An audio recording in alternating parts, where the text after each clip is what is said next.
We are together, we are one. Oh, my dear sister, are we together? We are one. We are together, we are one. Oh, my dear auntie, are we together? We are one. We are together. Thank you. Okay, I think I will most likely the next one goes to, and I'm already granted that people, you are putting your hand. What? Some people enjoy it, some people die. So when you come out of it, I think back of it. People are not the way doctors will see everything when it comes to when people are sick. That's why we say, go, we see them. We see them. So she's going to tell the hygiene part where you are messed and come to know. Even try to but if that health and they is sick, that piece will still make for the and when you wear a pants now, the piece will go on top where one will fall it was snare, they say, oh, this for them. So we keep that area, we shave them. Not keep as they say, na forest, we need for shave them for them. Shave them. And when you don't shave them, so James and if you go there. We know some time, back your teeth. Lights, they think go for them, and also. If you know shave him, I don't want to think that there's no girl here who's less than 80 years. And from 9 years, 10 years, so it's not a taboo. Yes. It's not a taboo. That is why we are here to talk about it. That is why I'm here to support you all to talk about it. And it is our right, it is our pride, like every woman, to talk about it, because if you don't menstruate, you are not a woman. There is something wrong.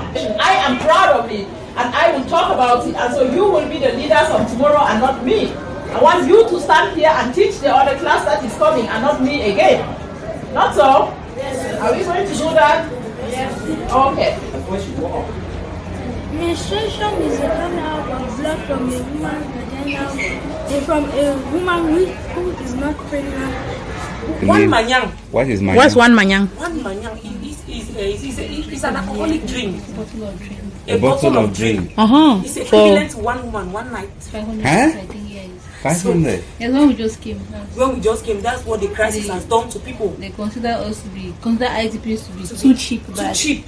A woman is equivalent to one manyang. They give you one manyang to a woman and you can take her to bed. Oh no. So, can someone tell that is there anybody who does not go to the toilet means that something is wrong with the person? It therefore equally means that a woman or a girl who is not menstruating, if she has reached the age of menstruation, means that something is wrong. Yes or no? yes. Don't feel ashamed to put on your hand. Tomorrow you will do it. Yes. Because as Madam is asking, it is a biological process. She has certain things I want to help you with. You will hold her hand because you have changed. I don't want to do that. You will see that mistake. For me about menstruation, I know that if a woman does not menstruate, the woman can't give birth. So I'm very happy because I want to use this opportunity to thank my daughter Doreen. Because Doreen is a daughter, even though she does not know me. When she called me father, grandpa, when I was in church. Et si vous n'avez pas la chance de croiser un professeur ou une maîtresse un peu intelligente pour vous faire part de ça dès les premiers jours. For the wonderful work people are doing, the concern you are showing for us in Cameroon and for Cameroon, and more especially for your prayers, and of course the assistance you put there for the community here. We saw that the women told us that, and we're very, very proud of that. Each time if you do so, you do so, you do so. So I can't score until I don't go to secondary school. So I will deal with my other mates for dormitory.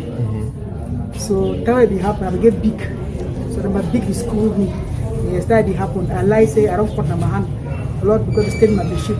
So I don't put my hand. I don't do so. But after my big one say my take on my see my pants. So I see menstruation. So from then I educate me about it. That's how I experience it. Okay, so is there any message? How do you tell the girls today? You have girl children. How do you teach your child period? I believe many of us here have been able to understand the difference. So this is what I would like to comment and appreciate your coming here. Thank you. Thank you very much.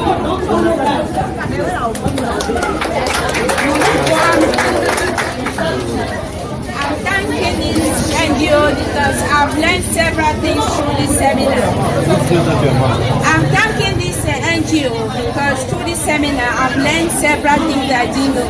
I didn't know that as a lady you can have an illness without you knowing it from your private. So they have taught us how you can identify it to know that you have a problem in your private, which many of us have been suffering. I'm so happy for this NGO and I pray that may God increase this NGO and take it so widely and help many other girls because many of us, we are suffering. It is different from the other person. If you own is 3 days and this one is 5 days and this one is 7, you will not say that you almost be 3 days like your friend. But they showed there was a grass or something. Leaf. Yeah. That they were trying to show young girls that because of the crisis. These IDPs. Yes. And there are many of them that in the bushes and this is what they use.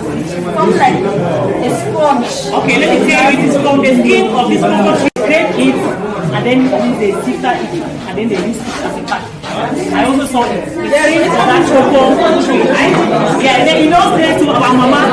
They used to use this kind of plantation. But they were not supposed to spend 1 franc just because they were ignorant of what their bodies were going through. When we talk about the menstrual cycle, what are we saying? We want to look at when blood flowing from your vagina. The first day that you see blood flowing from your vagina is when your cycle has started.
from Global Justice Journal.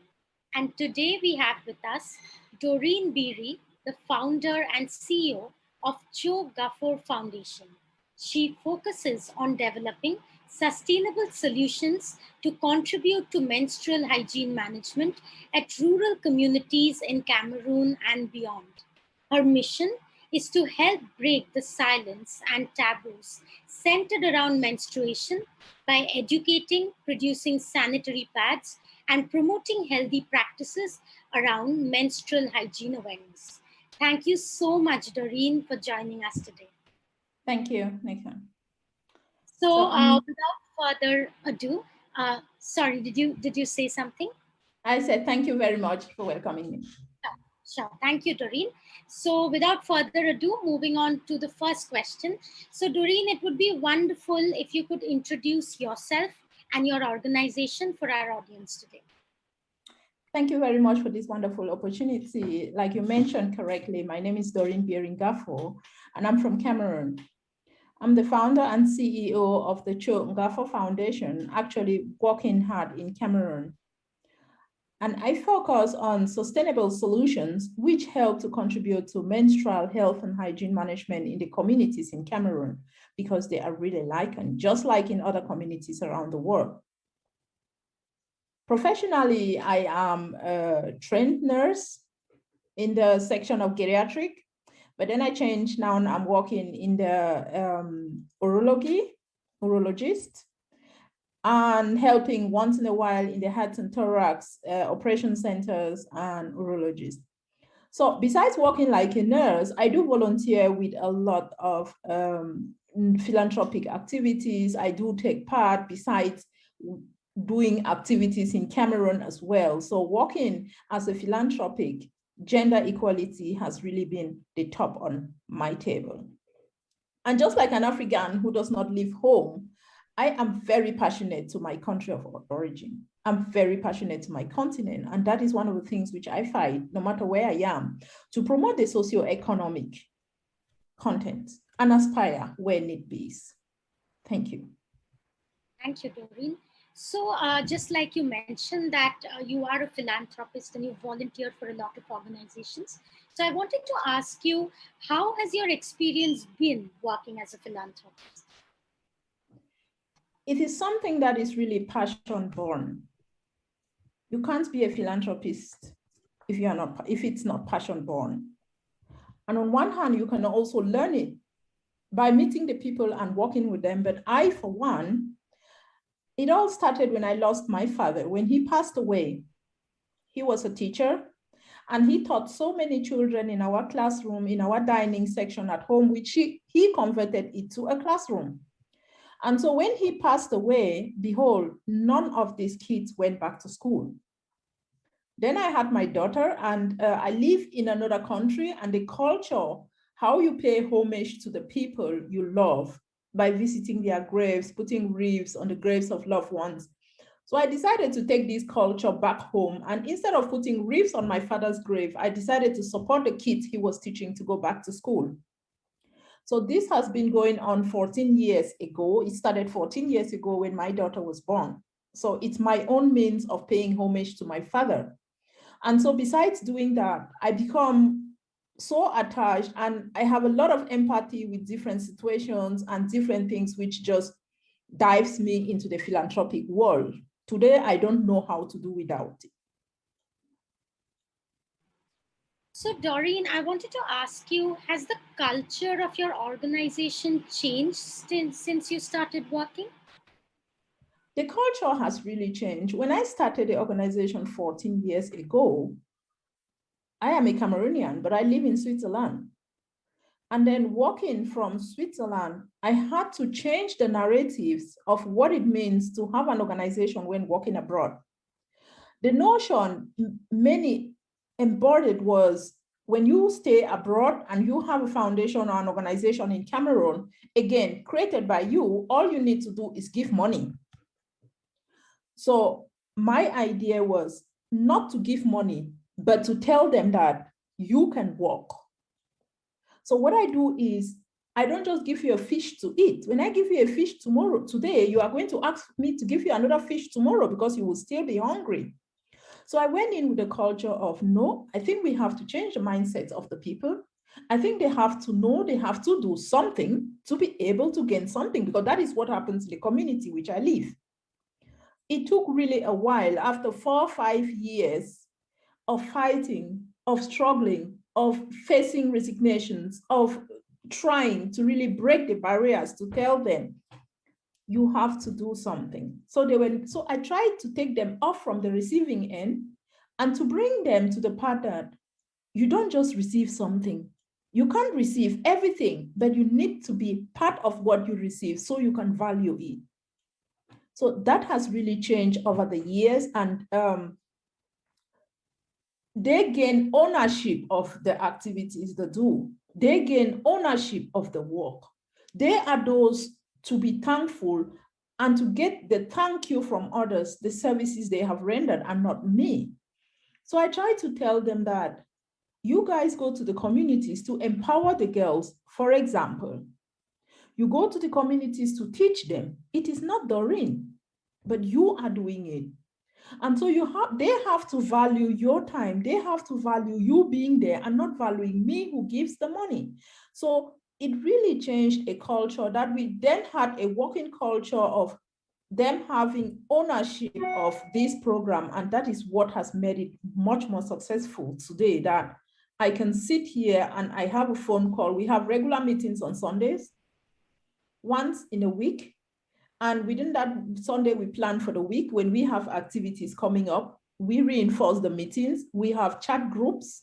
I manage 13 chat groups, and I do it from here. So it is the culture that has grown up, that they have learned with time that it is not only receiving. So, Doreen, I'm also now really interested in your organization and the projects that your organization does in Cameroon. So, can you tell us a little bit about the kind of activities that your organization and people in your organization carry out in Cameroon? Sure. I'm a woman. You are a woman. Just like many other women around the world. I will start by telling you my story. When I was a girl, my mother never told me about what it meant to menstruate. Behold, when it all started, she gave me a pocket and 2 black pants. A pocket with a face towel and 2 black pants. That is the culture. And so in the course of supporting girls and boys to go back to school in Cameroon, once every year, I do organize activities with them, an open day school activity with the children. And on this fateful day, 3 years after, 2 girls were menstruating and they sat in class. They never had the necessary material they needed. They never had pads. They never had anything. I really felt bad because that was the Doreen who used to be in that age, living in those girls. That was my story then, because when I went to school, my mother never told me, the face towel I gave you, if you put it under your pants, it is going to leak through. So I sat on the bench, and behold, when I got up, it was a bigger student in class who told me, you have to sit back down. So this is my story, part of what has really been a pushing factor behind my activities, which I strive today to support girls. And we cannot only support girls because a whole community cannot be built only with girls, but we know if you support a girl child, you are indirectly building a nation. And there are so many of them somewhere around the world who face the same problem. And I became so passionate about not just educating the children, not just helping them gain the basis of primary education. I really did not go to secondary education. I went to a professional studies or something, a trade, to learn a profession after the primary school. So education has been one of my pushing factors of the Cho Ngafor Foundation, because I pay homage to my father and he was this teacher I want to keep up. And this is why I educate not only the community, not only the girl child, I go into the whole village and I go more in the suburbs because he worked more in these villages and I know what the people are going through. So coming in with the health background, seeing girls menstruating, I then combine health to be one central part of my activities. We do a walk the talk, educational talks, health combined. We carry out sensitization campaigns in communities, in small groups, in small local meeting houses, in schools, and sometimes in churches. So we go right that far. So the resignation started, it started gradually with a gradual process from a community. We went to the whole village, we went to the whole school, and then we were able to do in church. So I have talked in church on the population of 3,221 people about menstruation for 40 minutes. But 6 years ago, that was not possible. So the mindset of the people has also changed with time to know this is not something we need to hide about it. There are cultural connotations that really keep this word menstruation not being talked about. But it is something we need to help our girls today. We can't leave them go the way we went. And by helping them today, What I did once with the little girls who were menstruating was that I traveled back to Switzerland. I decided to gather pads, disposable pads, and give to these girls. So once every month, I would send a bag full of disposable pads to be distributed. So I was aiming at a small community and very small quantity and a small number of girls, but the number kept increasing. Before I realized there were 311 girls on the list. So I cannot supply pads for 311 girls. That is just the reality. Even if there is the money, you supply them the pads, then they come every month. So we are not helping them because you are just giving and they are at the receiving end. They don't value what you are doing to them. Because of that, I went back to the traditional method, how my mother gave me a pocket and a face towel. So I used the face towel, did in my own shapes to come out with the Doreen pads. And so in the course of this, I have learned how to produce these pads, which I think I should show you one right now. That will be fantastic. Yeah, let me cut one.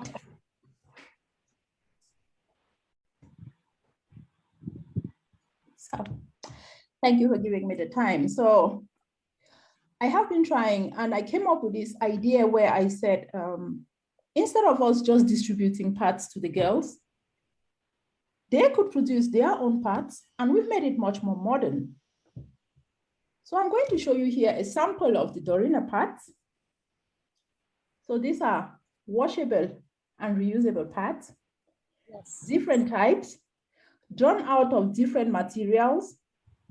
And why I came up with this was to reduce the dependency the girls go through, to be able to give them that possibility to have that ownership of not jumping into bed and getting pregnant, because the rate at which girls get pregnant with 13 is really rampant.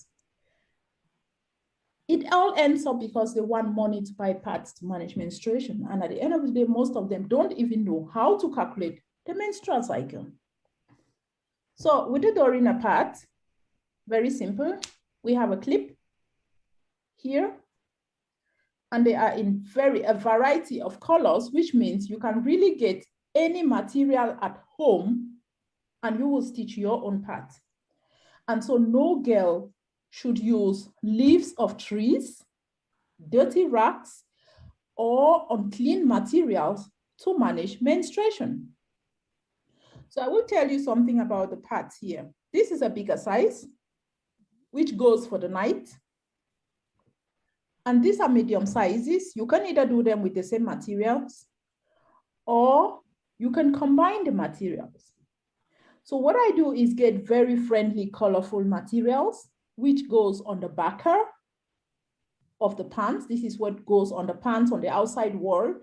And what comes on the skin is really soft, good cotton material. For the sake of convenience that they could carry it along, we do distribute the pads in bags. So we have all types of bags. We distribute the pads inside. And to distribute, before we distribute the pads, we have a user's manual. We have snaps over these pads that they can fold them. Look at me folding it here. 1, 2. And you can close it with a snap.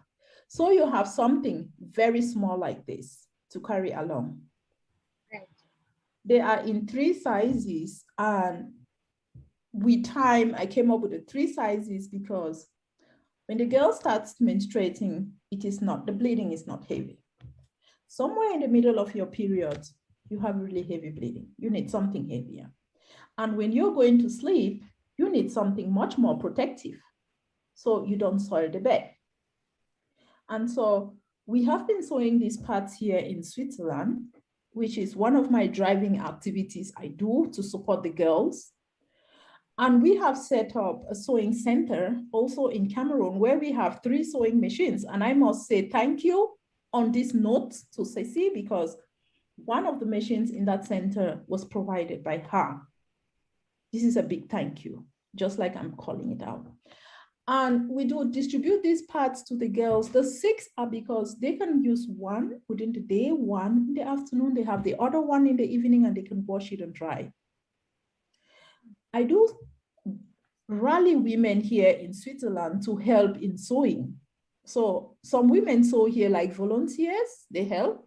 Some women just need me to cut the parts and give them to sew because you cannot cut anymore. But then I was in Cameroon and we carried out training sessions where we trained 10 women from 10 different communities that they can take this idea back to their communities.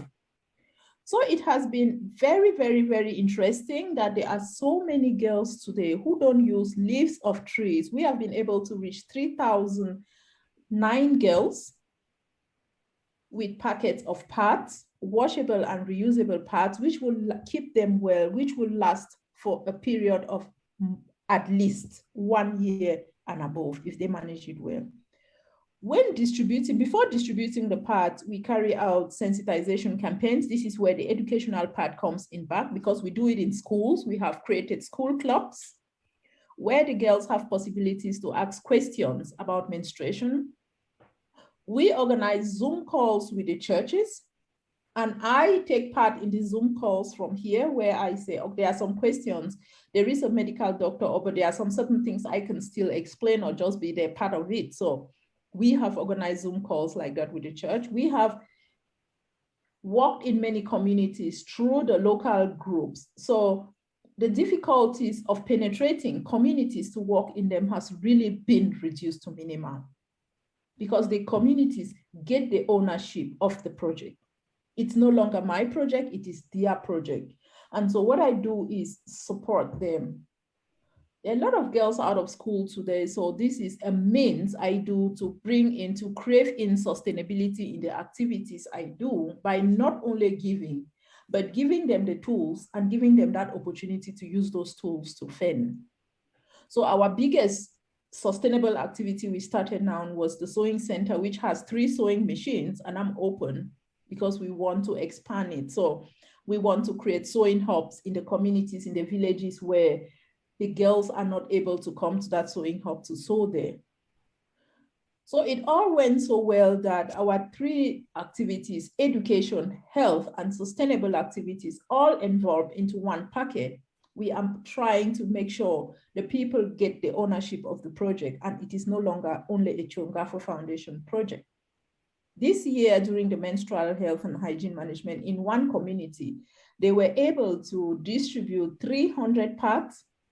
They sold alone. So it has been like a booster to them, and the girls come there and the girls help. What I do in the background is help them to provide materials because they still need some small support. And this is, then they use the sewing center, then they learn a trade indirectly while sewing the parts, they are learning how to sew. And after a year, they can then graduate from there and they will earn a living. So we are craving for sustainability. Thank you. Thank you, Doreen. I think that was extremely inspiring. My heart is so warm right now. Thank you. So from hearing your experience and the work that you're doing, it also makes me think that you talked about education, right? Because that's also an important element of your work. So Yeah. when you talk about awareness building and education, do you talk about educating only young women, or do you also talk about educating the men in the family? Because even they happen to play a very important role. It was a bit faster to start with the young girls and then incorporate the mothers and then incorporate the community and also incorporate the boys. So before going further on that, I home in on a small example. This year during the menstrual health and hygiene management campaigns in May, we had 40 boys participate. The boys were those who did the menstrual rings for the girls, the menstrual bangles for the girls.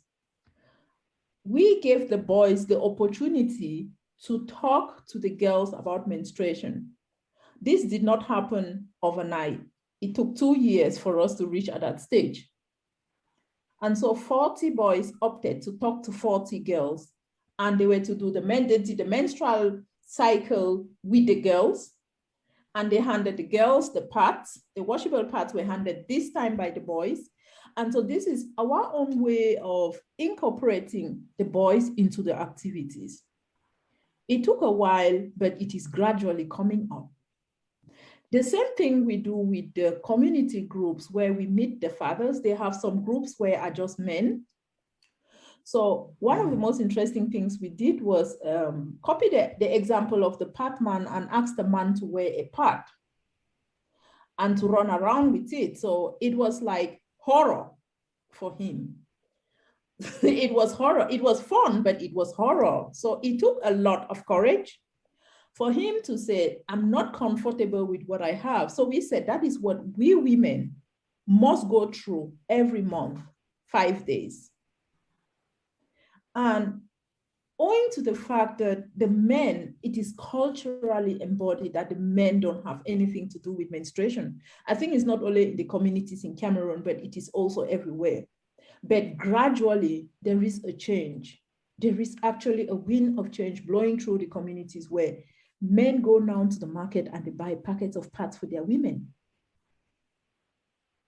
There is actually something going on. So while we occupy the girls with the production of the washable pads, we occupy the boys as well with sustainable activities.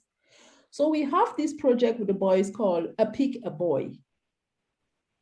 We offer a boy in a community a piglet. What he does with this piglet is feed these piglets with the rest and grass he cuts every day or whenever. So there are 3-4 of them in that community who own one pig. At the end of the day, there are always 2 pigs. There is a male and there is a female. At the end of the day, this pig crosses over and it gives birth to piggeries. The last one had 13 piggeries. This meant we could multiply by 13 to 13 different boys and families. So in the communities where we work, while the girls are learning how to sew the parts, are learning how to gain a trade, are learning how to do other things, the boys are also incorporated. So this had been like a booster to the activities where it has not been difficult for us to get the boys. They know we are taking part in this activity because there is something good also coming to us. Because at the beginning it was like, yeah, oh, it doesn't concern us, it's only girls' things. And then came the topic of small health clubs in school, where we talked about puberty, we talk about girls getting pregnant, and we say we cannot talk about pregnancy with the girls without bringing the boys in. So boys, what happens? And when you go on such lessons, you have condoms. To do a small demonstration with them, we use bananas to put the condoms on it. And so at the first instance, you see them really shy away and run away, but we have had students, medical students, who help to make the process really easy. Some of the fathers have taken ownership of our project in 2 communities. It is being led by a father. He lost his wife and has 5 girls. 3 of these girls are mothers today. And the father said, I am so touched that somebody from Norway came to talk about something. And I think we need to rally the whole community. He's a very elderly man. He can't even walk so well. But he stands there and says, explain this thing because our children need to hear. So this is somebody who has lived his life and he knows the importance of it. And it is through him that the community became active. The health center took this activity, we organized it there. The church opened its doors in that community because this father said, in the church we have many groups of young boys and girls. Why don't we take this activity there? So he said, listen, my daughter, this thing will be good to do it in church. So the education, it's not just standing in the class and teaching the children, it is giving them that possibility to own what they are doing, to know them themselves and to help themselves. So the boys, they really work now with the girls. In some communities, it is still not the same because still going back to the culture, if a boy has anything to do with a girl, it means they have a relationship. So you don't even say my boyfriend. If you say my boyfriend, then you have a relationship, you know. So I said, how many boyfriends do you have? Just an open question. So it became, oh, no, I don't have one. Oh, don't say that, you know. So the notion about the things of boys in the communities, there is also that barrier that really separates them.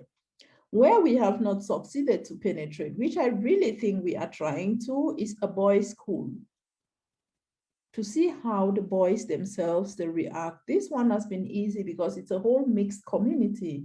But how will they react when we confront only the boys about this topic? That we have not been able to do. Given the situation in some of the areas we walked, it is not very stable. There is a lot of instability. So accessing some of the areas has also not been easy. Right. So, Doreen, coming back to a very positive question, what's your favorite thing about the activities you carry on in Cameroon? Oh, that is nice. It is the satisfaction I get to know that somebody can smile out of nothing. It is not money. It is not what I do. It is not my presence, but just that satisfaction. You give a child, a child calls you on the way and say, Auntie, thank you for my part. That is worthy than giving a child 1 million francs, because with that 1 million francs, she will not know what to do with it. So from the bottom of my heart, I started it by paying homage to my dad to say I keep his legacy, but somehow I became so involved in it. And it's just part of my life. So the satisfaction I get from that, I don't feel the pains. I don't feel anything. I'm happy when I have to sit on my computer to say I'm doing something. I'm happy when I'm cutting cloth. I'm happy when I'm doing the things, you know. So the satisfaction I get from that, from knowing somebody else can smile, a child can manage menstruation with almost nothing, that is pride. A child can gain education with almost nothing. We support them to gain their education. That is the pride I get. To sponsor a child in school, it is about, if I put it into dollars, you have $200 a year to sponsor a child to go to school. And in some communities with less than the $200, you're going to support that child go to school. So for me, it is the pride I get to know that somebody could help a child through the foundation. You can take ownership of that child, you know. And when I talk about helping a child to go to school, we don't just take the child, force the child to go to school, even the child does not want. We have the group, the working group, we go into the communities. They know at least the families that have difficulties. They contact the families. And before we take a child from that family to go to school, we have an arrangement with the schools. So the school gives us a kind of scholarship. So we pay half of the tuition. If the tuition is $400, we pay $200. The parents are obliged. It is a must to buy uniforms and to provide that child with shoes to go to school. And so we then support with the book. So it is a compulsory fact. The parents must help. So if they don't sign this undertaking to help, then we are sorry, the child has to drop. Again, this child must not absent from school more than 4 times in a year. There should be something really tangible for us to know that the child absent from school because of this or that. So we have in our educational program right now, we started with 1 child every year. It was a 1-child program, 1 child, 1 community, 1 girl, 1 community. And it went on and went on. And for the past 14 years, the children who have graduated, we only ended with the basis of primary education. After the primary education, they were either prepared to learn a trade or they did not. And so if you don't want to learn something, then I don't care myself. So we organized like apprenticeship possibilities for them. One is today working as a shoe mender, a mender of bad souls. So when I was in Cameroon, it was so interesting to meet him, and my shoe was not bad. But he decided to put me a sole under my shoe to tell me that he's doing a good job. So it made me proud. That child, he is the first in a family of 6. And so he mends shoes today and he can feed his family. He can support his mother. And the younger brother is doing that with him. So I did not teach the younger brother, but he didn't have a possibility to go to school. So he just followed his brother and they are mending shoes. So they go from quarter to quarter, door to door. They ask, you have bad shoes, bad shoes. And people come out and give their shoes and they sit on their small boxes and they fix the shoes. So upon their graduation, we offer them tools. They had their small boxes with working materials inside. It's been 3-4 years now, so I don't need to buy the material. I don't need to do anything. Once in a while, we just check on them, but we don't really have to do anything again for them. A girl who graduated did some hairdressing, and she owns a salon today. She is doing her hairdressing, but she only completed primary school. That is a satisfaction. Those are the small things I get. And some other girls whom we have supported in that community, we did ask her, listen, let these girls come to you once every Saturday and spend time so they can also learn something, but they are still going to school, but it's holiday time. So it has really been no problem. So we have possibilities of open doors to do things. The girls who sewed the parts this year that were used are also girls who graduated from the primary program we have. And one is a mother today. She's happy, but still she has to fend for his son. So it's not me providing again for his son, but he learned tailoring. And he hasn't got a workshop. She hasn't got a workshop, but she mends the dresses of colleagues.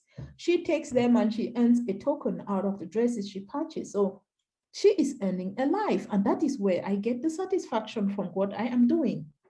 So we give them this ownership, and at the end of the day, they own what they are doing. So it is not a heavy burden on me or on the organization. But I'm open. We have so many children waiting for us, really so many children. At the beginning of every school year in September, we do a kind of analysis, how many children we have and how many dropped out of school, so we have some space. So there are about, I had a mail yesterday from some 2 head teachers. There are 3 children each from some communities who really want to go to school. And he told me, anything you say, we will accept. So those are situations, you can't just tell a child of 9 years old not to go to school. And so that is where I get really the satisfaction that we with the world at large, we with somebody or somebody through the organization could do something. At the end of the day, it is the pride you get. It is the joy you get for making sure somebody smiles. So Doreen, you were talking about empowering young girls and boys, right? And it's such a powerful thing to do, and it's such a beautiful feeling. But at the same time, there must be challenges. So my next question is, can you tell me a little bit about the challenges that your organization in Cameroon is facing right now? The biggest challenge we have, finances is what moves everything from left to right.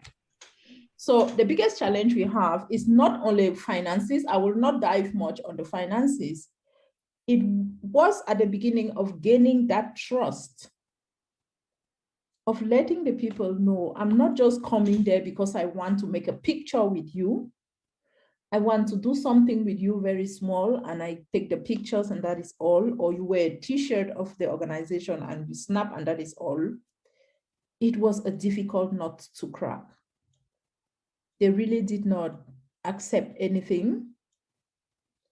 The church was the highest block, the stumbling block, the highest barrier, the block bell, the walls, they were hard.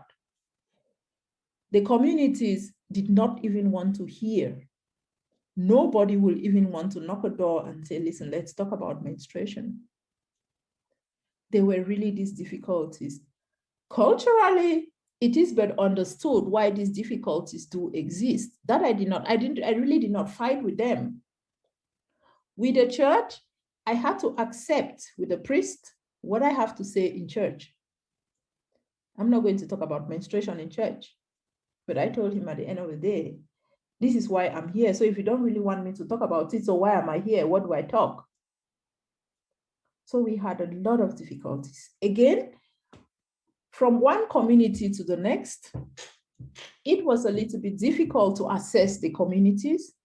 It took in some communities 2 years.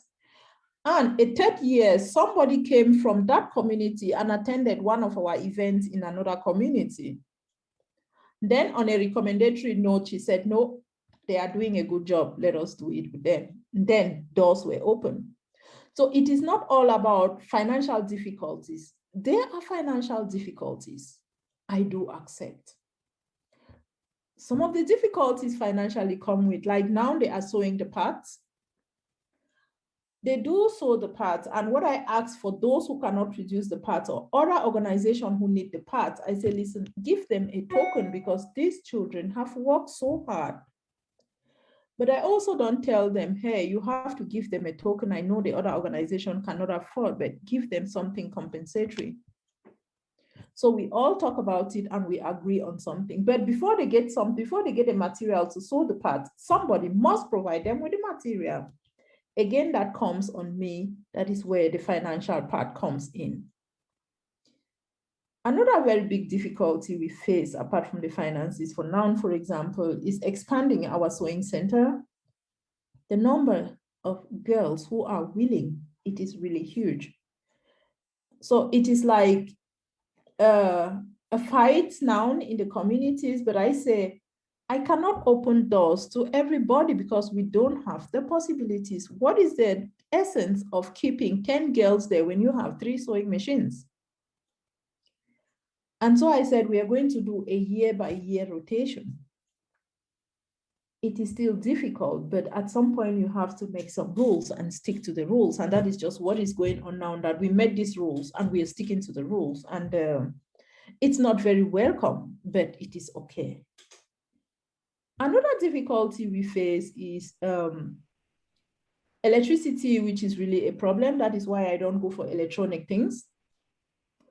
We started with some small computer things to say we keep the children occupied. Those who could not do anything, we can keep them occupied.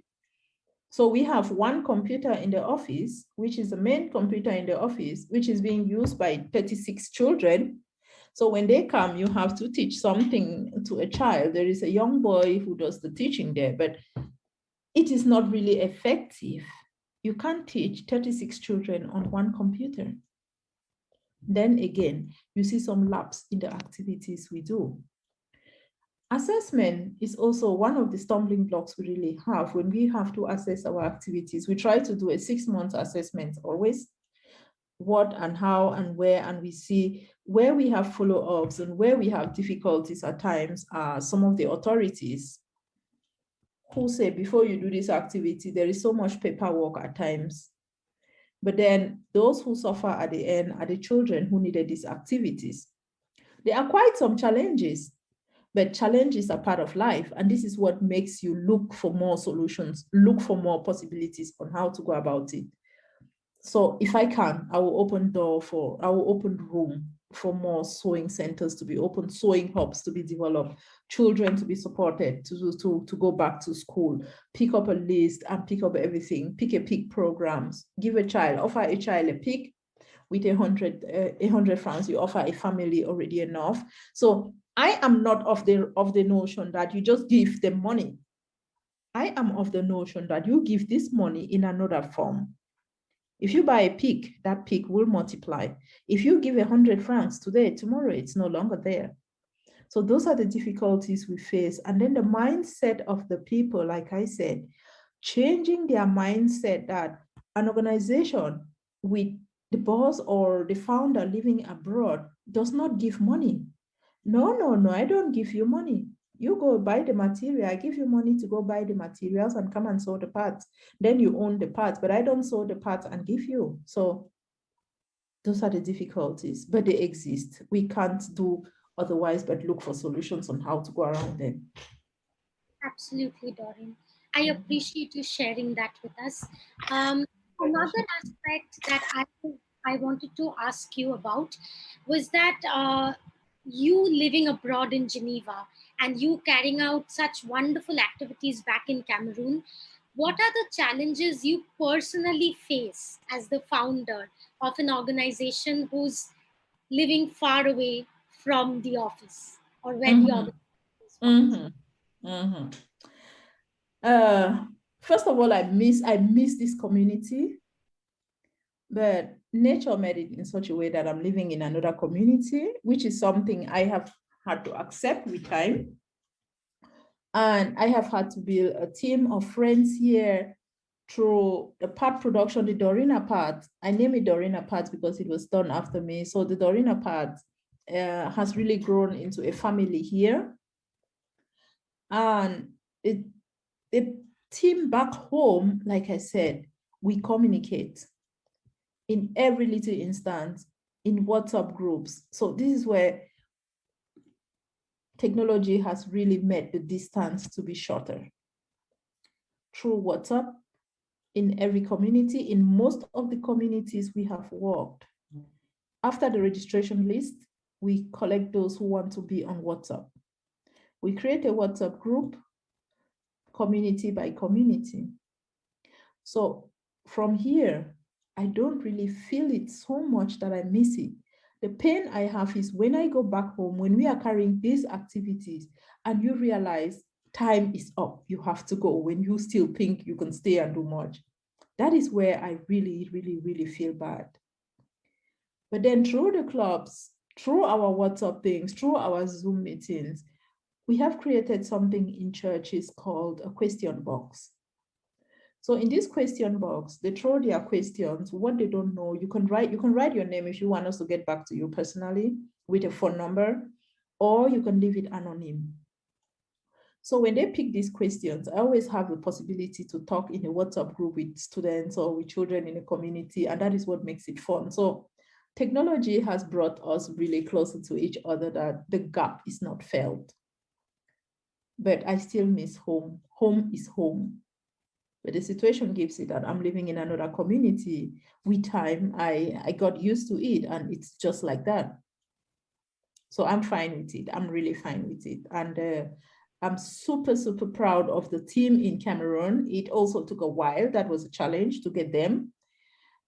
Not only getting them to come and sit and do the work, but getting them to get ownership and to know what they are doing. I don't need to push them. I don't need to push them. They even come up with ideas and they say, listen, this thing you were saying we could do it like this. Why don't we do it like this? Don't you think we can do it like this? So there is really much communication to the fact that I don't really feel bad that I'm not in Cameroon. I have the possibility of going back home once every year for 3 weeks.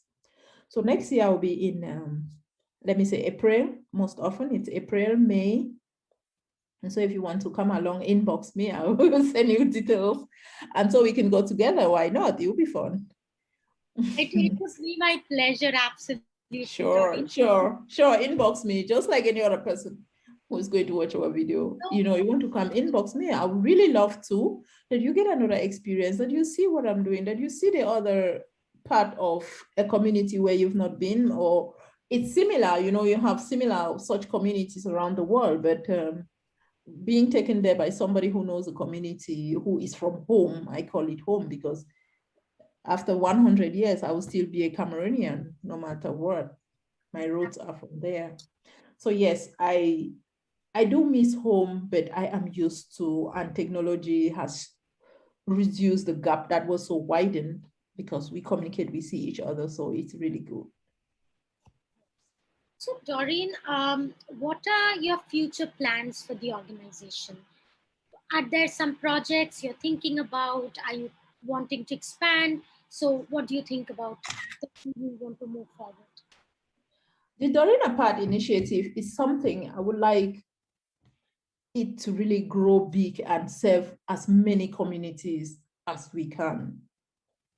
I did mention earlier that working with 3 machines, we cannot serve many communities. And so my dream someday will be to create sewing hubs in different communities, because taking the girls from those communities to come and sew at the center, they need they will start fighting with transportation. They will start fighting where to stay. They will start fighting with food. And that is what I really don't want to start the fight with them. And so for security reasons, I think it is good to have a center, but to also have sewing hubs in the communities which are really not that accessible or which are far away. That is one of my biggest wishes, to be able to expand. Another one will be to support as many boys with this, our projects of livelihood sustainabilities, and also to help the girls. There are some girls who have dropped out. They are learning sewing now because there is no other option. But secondary education for me, it's a 5-year program, which I don't indulge in it. So I give them that opportunity to learn a trade. So there are so many girls which I will be more than pleased if somebody wants to opt. Anything you need to do, you just need to inbox me and you get details. Or children who want to go to school. I have this family with this school, 2 schools with 3 children each. So that is again something we are looking at in August. Do we take 1 or don't we take 1? What is our capacity? Can we meet it up? But if somebody wants to opt from around the world to say, I'm going to take it over with a child, we are very willing to provide you every information you need. And education remains the key to opening the doors of the world. So I think every child who wishes to and who is willing deserves to go back to school. This is where I really want us to expand. This is an open opportunity, an open door. I'm throwing it out to the world that support these children to go back to school. So Doreen, coming to my last question for you for today is, do you have any words of advice to give to our audience or something to say to our audience?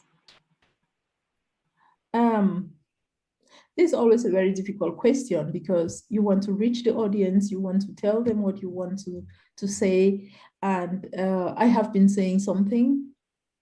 I wish I could really say, answer individual questions. I will love to hear from lots of you out there. I am more than thrilled to share my story, which is not enough for us to share it all in 1 hour. Nikon, I would like to thank you. I would like to thank Sissy. I would like to thank the Global Justice Journal. I would just like to thank the whole team for organizing this and giving me, on behalf of the Cho Ngafor Foundation and the team in Cameroon, likewise in Switzerland, this opportunity to air out. I will not call all the names, but I will say thank you to everybody. Thank you to anybody who has time, who has offered time and sacrificed time to be part of this event and to watch what we are doing in Cameroon. Come one, come all.